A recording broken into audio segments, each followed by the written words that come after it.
Welcome friends, welcome to R channel my first view. இன்னைக்கு ரொம்பவே சூப்பரான டேஸ்டியான ஒரு ரெசிபியோட தாங்க வந்திருக்கோம். இது பார்த்தீங்கன்னா நம்ம கூர்க்கன் கிழங்கு புளிக்குழம்பு எப்படி வைக்கிறதுன்னு தான் பார்க்க போறோம். இது நம்மளோட ஸ்டைல்ல இது மாதிரி செய்து பாருங்க. அடிக்கடி செய்ய தோணும். ஆனா இந்த சீசன்ல மட்டும்தான் கூர்க்கன் கிழங்கு கிடைக்கும். வீட்ல மறக்காம ட்ரை பண்ணி பார்த்துட்டு உங்களோட ஃபீட்பேக் கமெண்ட் செக்ஷன்ல போஸ்ட் பண்ணவும் மறந்துடாதீங்க. இது வரைக்கும் நம்ம சேனல்ல நீங்க சப்ஸ்கிரைப் பண்ணாம இருக்கீங்க அப்படின்னா மறக்காம மை ஃபர்ஸ்ட் வியூவை சப்ஸ்கிரைப் பண்ணவும் பெல் ஐக்கானை கிளிக் பண்ணவும் மறந்துடாதீங்க ஃப்ரெண்ட்ஸ். பெல் ஐக்கான் கிளிக் பண்ணீங்கன்னா தான் வீடியோஸ் டக்குன்னு உங்களை ரீச் பண்றதுக்கு ஈஸியா இருக்கும் ஃப்ரெண்ட்ஸ். வாங்க இன்னைக்கு இந்த சிம்பிளான டேஸ்டியான கூர்க்கங்கிழங்கு வச்சு செய்த புளிக்குழம்பு எப்படி பண்றதுன்னு பார்க்கலாம்.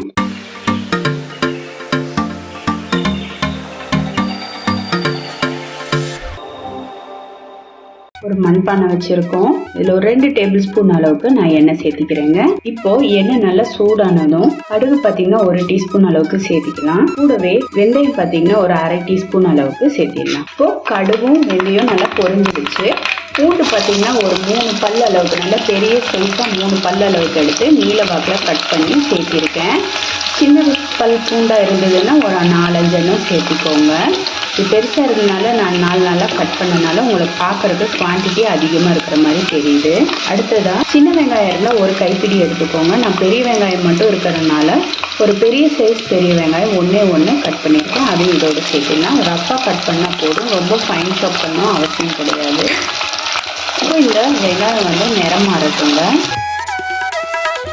இப்போ இந்த வெங்காயம் பார்த்தீங்கன்னா நிறம் மாறிடுச்சு. இப்போ இதில் ஒரே ஒரு பச்சை மிளகாய் சேர்த்திடலாம். சேர்த்திட்டு கூடவே கழுவி க்ளீன் பண்ணி வச்சுருக்கோம். நல்லா தோல் எல்லாம் நீக்கி 2 கட் பண்ணி வச்சுருக்கேன். இந்த கூர்க்கன் கிழங்க சேர்த்திடுறேன். சேர்த்து எண்ணெயிலே ஒரு நிமிஷம் போல் இது போல் வதக்கி கொடுத்துடலாம். கூர்க்கன் கிழங்கு பார்த்தீங்கன்னா உடம்புக்கு ரொம்ப நல்லதுங்க. இந்த தை மாதம் பக்கத்தில் பார்த்தீங்கன்னா இது ஈஸியாகவே நிறைய கிடைக்கும்.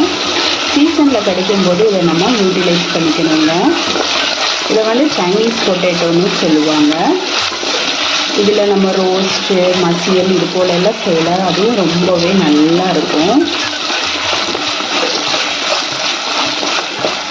இப்போ பார்த்தீங்கன்னா நம்ம லைட்டாக ஒரு நிமிஷம் போல் எண்ணெயிலே வதக்கி விட்டாச்சு.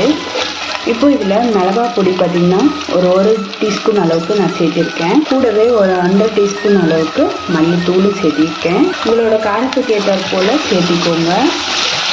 இந்த தடவை நாங்கள் அரைச்ச மிளகாய் பொடி பார்த்திங்கன்னா ரொம்பவே காரம் அதிகம், அதனால நான் அளவாக தான் சேர்த்திருக்கேன்.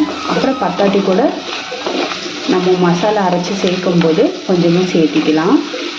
இப்போ இந்த எண்ணெயிலேயே இந்த மிளகாய் பொடி மல்லிப்பொடி கூடவே இந்த உருளைக்கிழங்கு வெங்காயம் பூண்டு எல்லாம் ஒன்றா சேர்ந்து நல்லா வதக்கி விட்டுடலாம். உங்களுக்கு இது போல் மிளகாய் பொடியை எண்ணெயில் சேர்க்கும்போது உங்களுக்கு நேரம் கொஞ்சம் கூட்டி கொடுக்கும். இப்போ இதோட மஞ்சள் தூள் பார்த்திங்கன்னா ஒரு சிட்டிகை அளவுக்கு சேர்த்திக்கிறேன். அடுத்ததாக பெருங்காயத்தூளும் இதோடவே சேர்த்திடலாம் ஒரு சிட்டிகை அளவுக்கு. இப்போ இது எல்லாத்தையும் சேர்த்து திரும்பவும் நல்லா ஒரு தடவை வதக்கி விட்டுடலாங்க. இப்போ நம்ம இந்த கூர்க்கன் கிழங்கு வேகிறதுக்கு தேவையான அளவு தண்ணி சேர்த்துடலாம். இப்போ இதை மூடி போட்டு இதை வேக விடலாங்க. அதுக்குள்ளே இதுக்கு தேவையான அரைப்பு அரைச்சிட்டு வந்துடலாம். இங்கே நம்ம ஒரு மிக்சர் ஜார் எடுத்துருக்கோங்க. இதில் பார்த்தீங்கன்னா ரொம்ப சின்ன பீஸ் பாருங்கள், எந்த அளவுக்கு குட்டி பீஸாக ஒரு பீஸு பேருக்கு மட்டும்தான் நம்ம தேங்காய் சேர்க்க போகிறோம். அதனால் ரொம்ப சின்ன பீஸாக ஒரு துண்டு அளவுக்கு தேங்காய் எடுத்து சேர்த்திக்கலாம். இப்போ இந்த தேங்காவோட ஒரு 1/4 டீஸ்பூன் அளவுக்கு சோம்பு சேர்த்திருக்கேன். கூடவே 2 பல் அளவுக்கு பூண்டு சேர்த்திருக்கேன். இதோட 2 தக்காளியும் சேர்த்திக்கலாங்க. ஆப்பிள் தக்காளியாக இருந்தது அப்படின்னா 2 எடுத்துக்கோங்க. நாட்டு தக்காளியாக இருந்தால் 1 எடுத்துக்கோங்க, போதுமானது. ஏன்னா நம்ம இதில் புளியும் சேர்க்க போகிறோம். அப்புறம் இதுவும் புளிப்பாய் அதுவும் புளிப்பாயின்னா ஓவர் புளிப்பாயிடும். இப்போ இது எல்லாத்தையும் நம்ம அரைச்சிட்டு வந்துடலாங்க. இப்போ நல்லா நைஸாக அரைச்சாச்சுங்க.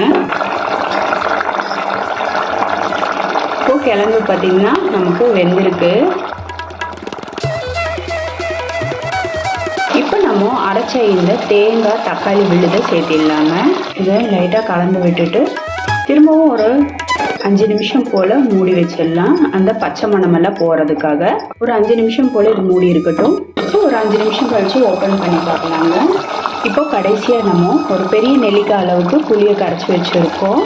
உங்களோட புளியோட புளிப்பு தன்மைக்கு ஏற்றாற் போல் கூட குறைய அட்ஜஸ்ட் பண்ணிக்கோங்க. நான் ஏன் இப்படி சொல்கிறேன்னா, புது புளி பழைய புளி அப்படின்லாம் சொல்லுவோம். புளி வந்து ஒரு சில டைம் நல்ல புளிப்பாக இருக்கும். அது போல் உங்களோட புளிப்பு தன்மைக்கு ஏற்றாற் போல் இதில் பார்த்தீங்கன்னா ஒரு துளி புளிப்பு கூடுதலாக இருந்ததுன்னா நம்மளுக்கு வந்து நாளைக்கு வைக்கும்போது அந்த புளியோட புளிப்பு தன்மை மட்டுப்பட்டு டேஸ்ட் பார்த்தீங்கன்னா இன்னும் கூட ரொம்பவே சூப்பராக இருக்கும். நம்ம இந்த மீன் குழம்பெல்லாம் எப்படி ஒரு நாள் வச்சு சாப்பிடுவோம் அது போல் ரொம்பவே சூப்பராக இருக்குங்க.